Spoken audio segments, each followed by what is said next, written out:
আসসালামু আলাইকুম ওয়া রাহমাতুল্লাহি ওয়া বারাকাতুহু। পরিবারের নেতা হচ্ছে তার স্বামী। স্বামীর হুকুম মতো, স্বামীর আদেশ নিষেধ ছাড়া লাগামহীন ভাবে ওই বাড়ির মহিলা যদি চলাফেরা করে, হাত খরচ করে, বিভিন্নভাবে যদি চলতে থাকে, তাহলে দেখবেন একদিন ওই পরিবার দেউলিয়া হয়ে যাবে। 100% গ্যারান্টি দিলাম আমি।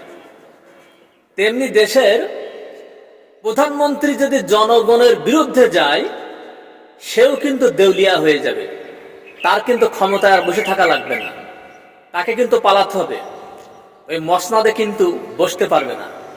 এই জন্য প্রত্যেকটা পরিবারের মহিলাদেরকে উদ্দেশ্য আমি বলছি, মা বোনদের উদ্দেশ্য বলছি, স্বামীর আদেশ নিষেধ ছাড়া কোনো কাজ করবেন না।